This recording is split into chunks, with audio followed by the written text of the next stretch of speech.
আপনারা জানেন বিগত এক মাস যাবৎ বিডিআর হত্যাকাণ্ডের মাধ্যমে যারা নিগৃহীত হয়েছিল তাদের পরিবার এবং বিডিআর হত্যাকাণ্ডে যেসব যারা সরাসরি বিডিআর সদস্য যারা এতে যুক্ত বা এর মাধ্যমে ভুক্তভোগী হয়েছিল তাদের সকলের একটি আন্দোলন চলমান ছিল, যাতে আমরা সাধারণ শিক্ষার্থী এবং আমরা কিছু শিক্ষার্থী প্রতিনিধি হিসেবে আন্দোলনের সাথে একাত্মতা পোষণ করেছিলাম এবং আন্দোলনের সাথে একাত্মতা পোষণ করার মাধ্যমে বিভিন্ন কর্মকাণ্ড এবং কর্মসূচি চালিয়ে গিয়েছিলাম। আজকে প্রায় এক মাস অতিবাহিত হওয়ার পরেও আমরা শুরুর দিকে যে 3 দফা বা কয়েক দফা দাবির মাধ্যমে উঠে আসছিল বিভিন্ন অসঙ্গতি এবং এই বিডিআর হত্যাকাণ্ডে ভুক্তভোগী যারা পরিবার ছিল তাদের বেশ কিছু দাবি দেওয়া ছিল, সেই নিমিত্তে তার উপর ভিত্তি করে যে আন্দোলনটি গড়ে উঠেছিল তার মাধ্যমে পরবর্তীতে প্রায় 250 জনকে মুক্ত করতে সক্ষম হয়েছে। কিন্তু যে বিষয়টি উল্লেখ্য সেটি হলো যে গত 29 তারিখ অ্যাডভোকেট সাকিব সহ যারা সেনা পরিবারের যারা সদস্য ছিলেন বা সেনা পরিবারের যারা সন্তান ছিলেন তাদের মাধ্যমে বেশ কিছু বিবৃতি দেওয়া হয়েছে সামাজিক যোগাযোগ মাধ্যম এবং ইলেকট্রনিক্স ও প্রিন্ট মিডিয়াতে, যেখানে উল্লেখ করা হয়েছে এক ধরনের সন্দেহ প্রকাশ করা হয়েছে যে ঠিকভাবে আদৌ কি তারা তাদের বাবা কিংবা তাদের পিতা কিংবা তাদের আত্মীয় হত্যার বিচার কি তারা পেতে যাচ্ছেন কিনা। যেহেতু একটি আন্দোলন চলমান, সেক্ষেত্রে বিডিআরদের জায়গা থেকে বা তাদের পক্ষ থেকে যে আন্দোলন চলমান ছিল তার মাধ্যমে কি তারা তাদের ন্যায় বিচার ফিরে পাবেন কিনা, এরকম একটি বিষয়ে তারা সন্দেহ প্রকাশ করছিলেন। কিন্তু আমরা আমাদের জায়গা থেকে স্পষ্টভাবে জানিয়ে দিতে চাই যে আমরা আমাদের আন্দোলনের সাথে একাত্মতা যেভাবে পোষণ করেছি, বিডিআর সদস্যদের সাথে যেভাবে একাত্মতা পোষণ করেছি এবং তাদের পরিবারের সাথে যেভাবে একাত্মতা পোষণ করেছি, সে জায়গা থেকে সম্পূর্ণভাবে এটি বলতে চাই পরিষ্কারভাবে যে দফা দাবিগুলো দেওয়া হয়েছে তার একটি ক্ল্যারিফিকেশন আজকে আমরা দিব এবং এর মাধ্যমে আমরা কোনোভাবেই চাই না যে বিচার বহির্ভূতভাবে বা কোনো ধরনের অন্যায় কিংবা অবিচার আমরা সমর্থন করছি।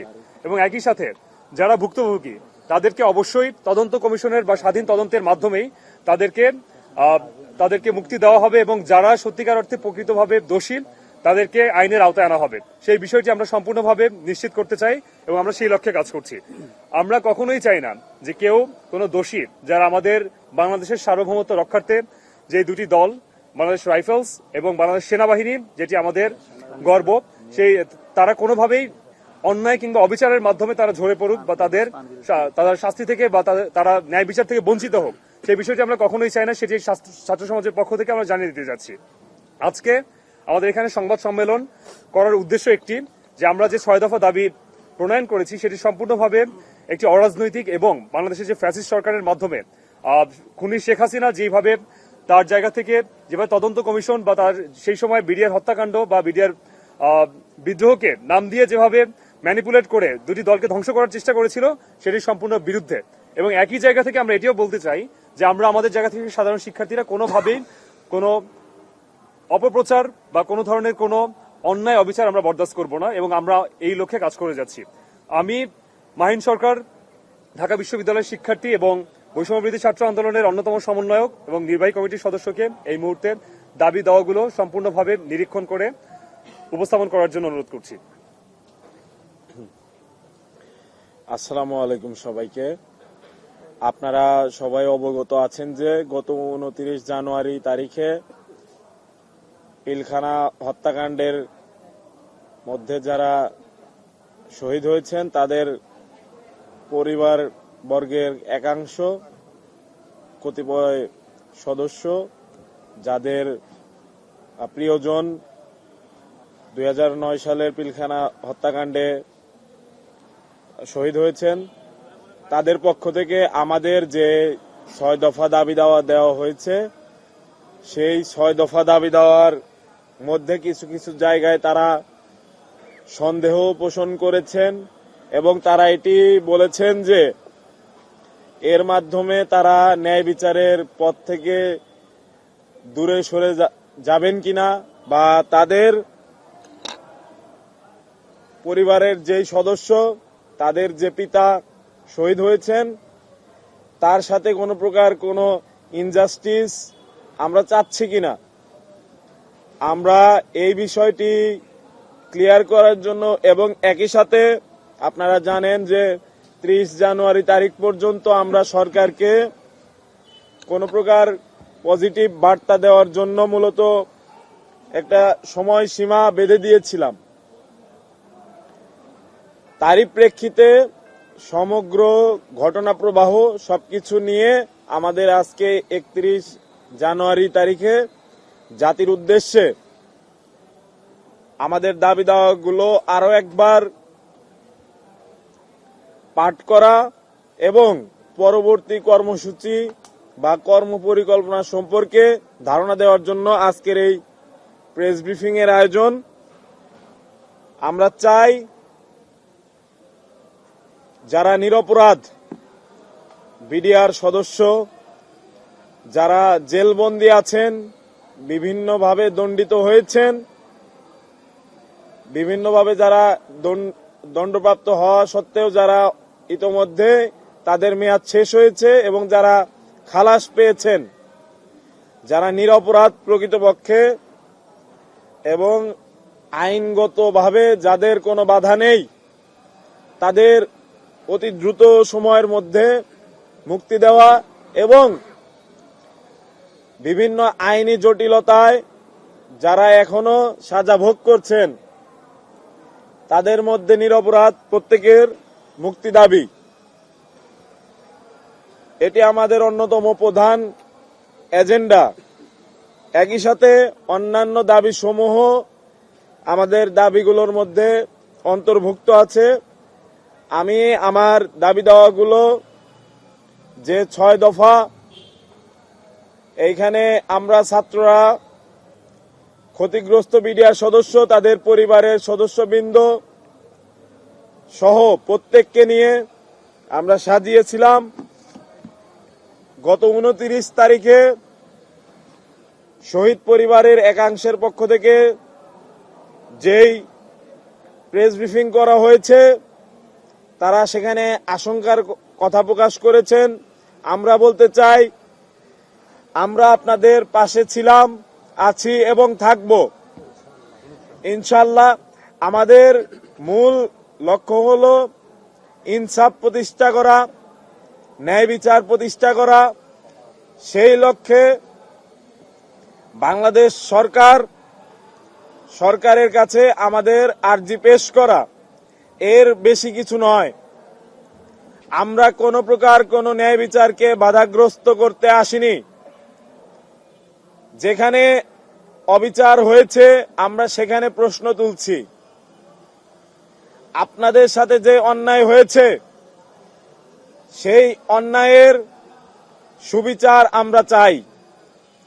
তাই আপনারা ভয় পাবেন না বা কোনোভাবে শঙ্কিত হবেন না। একই সাথে বলতে চাই, আপনাদের যেই ব্যথা, আপনাদের যেই আবেগ, সেটি নিয়ে যেন কেউ কোনো প্রকার আমাদের এই যৌক্তিক আন্দোলনকে বাধাগ্রস্ত করতে পারে, সে ব্যাপারেও আপনাদের সচেতনতা কাম্য। আপনাদের এই দাবি দাওয়াগুলোকে, কথাগুলোকে আমরা অত্যন্ত গভীরভাবে বিবেচনা করেছি বিধায়ী আমাদের যেই 6টি দাবি দেওয়া, যেখানে আপনারা বিন্দুমাত্র প্রশ্ন করেছেন, আমরা সেখানে আরো সহনশীলতার সাথে সেগুলোকে আপনাদের সামনে উপস্থাপন করছি। আমাদের প্রথম দাবি হলো, ইতোমধ্যে হত্যা মামলায় খালাসপ্রাপ্ত এবং সাজা শেষ হওয়া জেলবন্দি বিডিআরদের অনতিবিলম্বে মুক্তি দিতে হবে এবং উদ্দেশ্য প্রণোদিত প্রহসনের বিস্ফোরক মামলা বাতিল করতে হবে। আমাদের দ্বিতীয় দাবি হলো, পিলখানার ভেতরে ও বাইরে 18টি বিশেষ আদালত ও অধিনায়কের সামারি কোর্টে গঠন করে যে সকল বিডিআর সদস্যদের চাকরিচ্যুত করা হয়েছে তাদের সকলকে চাকরিতে পুনর্বহাল করতে হবে এবং ক্ষতিপূরণ দিতে হবে। একই সাথে রাষ্ট্রীয় সুযোগ সুবিধাও নিশ্চিত করতে হবে। আমাদের তৃতীয় দাবি, গঠিত কমিশন স্বাধীন ও নিরপেক্ষভাবে কাজ করার জন্য প্রজ্ঞাপনে উল্লেখিত ব্যতীত শব্দ এবং কার্যপরিধি 2-এর 2 নং ধারা বাদ দিতে হবে। একই সাথে স্বাধীন তদন্ত কমিশন এর রিপোর্ট সাপেক্ষে অন্যায়ভাবে দণ্ডিত সর্বপ্রকার নিরপরাধ বিডিআর সদস্যদের মুক্তি দিতে হবে এবং পিলখানা হত্যাকাণ্ডের সঠিক কারণ উদ্ঘাটন, মূল ষড়যন্ত্রকারী হত্যাকারীদের চিহ্নিত করে দৃষ্টান্তমূলক শাস্তির আওতায় আনতে হবে। আমাদের চতুর্থ দাবি, পিলখানা হত্যাকাণ্ডে শহীদ হওয়া 57 সেনা কর্মকর্তা, 10 জন বিডিআর সদস্য সহ সর্বমোট 54 জনের হত্যাকারীর বিচার নিশ্চিত করতে হবে। 74 জনের হত্যাকারীর বিচার নিশ্চিত করতে হবে। একই সাথে জেলের ভেতর মারা যাওয়া প্রত্যেক বিডিআর সদস্যের মৃত্যুর সঠিক কারণ উন্মোচন করতে হবে। অস্বাভাবিক মৃত্যু হয়ে থাকলে দায়ী সকলকে বিচারের আওতায় আনতে হবে। আমাদের পঞ্চম দাবি, স্বাধীনতা সার্বভৌমত্বের গৌরব উজ্জ্বল ইতিহাস ধারণকারী বিডিআর নাম ফিরিয়ে আনতে হবে। আমাদের ষষ্ঠ দাবি, পিলখানার ভেতরে এবং বাইরে সকল শহীদের স্মরণে জাতীয় দিবস ঘোষণা করতে হবে এবং শহীদ পরিবারের সর্বপ্রকার নিরাপত্তা নিশ্চিত করতে হবে। আমরা আমাদের এই 6টি দাবি সরকারের কাছে পেশ করছি এবং আমরা আশা করছি যে সকল নিরপরাধ বিডিআর সদস্য এখনো জেলের ভেতর আছেন তারা আগামী 10 তারিখের যেই শুনানি আছে 10 ফেব্রুয়ারি সেই শুনানিতে ন্যায় বিচার পাবেন এবং আবারও মুক্ত বাতাসে আসবেন। আমরা এই প্রত্যাশা করি এবং 6টি দাবি যেহেতু যৌক্তিক, আমরা চাই অতি দ্রুত সময়ের মধ্যে সরকার এই দাবি দাওয়াগুলো মেনে নিক এবং মেনে নিয়ে যে ছাত্র জনতা এবং ক্ষতিগ্রস্ত যে বিডিআর সদস্য এবং তাদের পরিবারের যে দাবি যেটি গণদাবিতে রূপ নিয়েছে তার প্রতি পূর্ণ সমর্থন প্রকাশ করুক। আমরা চাই বাংলাদেশে কোনোভাবে যেন ন্যায় বিচার বাধাগ্রস্ত না হয় এবং একই সাথে গত 29 তারিখে শহীদ পরিবারের সদস্যরা যেভাবে তাদের আকুতি ব্যক্ত করেছেন তাদের প্রতি সম্মান রেখে শহীদ সদস্যদের যারা 57 জন সেনা কর্মকর্তা, 10 জন বিডিআর সদস্য সহ সর্বমোট 74 জন যারা শহীদ হয়ে গেছেন তাদের আত্মার শান্তির জন্য হলেও আমরা চাই বাংলাদেশে ন্যায় বিচার প্রতিষ্ঠিত হওয়া দরকার এবং সেজন্য যেই গণদাবি আজকে উঠেছে সেই গণদাবি অতি দ্রুত সময়ের মধ্যে বাস্তবায়ন করা হোক। আমাদের পরবর্তী কর্মসূচি 10 তারিখের যেই শুনানি সেই শুনানি সাপেক্ষে এবং একই সাথে বর্তমান বাংলাদেশে আওয়ামী ফ্যাসিস্ট এবং তাদের দোসরদের বিভিন্ন কার্যকলাপের প্রেক্ষিতে পর্যবেক্ষণ করে আমরা সেটি ঘোষণা করব। দেশবাসী সেটি যথাসময়ে জেনে যাবেন। আপনারা স্বতঃস্ফূর্তভাবে আমাদের পরবর্তী কর্মসূচির সাথে একাত্ম ঘোষণা করে নেমে আসবেন এই প্রত্যাশা করে আজকের এই প্রেস ব্রিফিং এখানে সমাপ্ত ঘোষণা করছি। ধন্যবাদ সকলকে।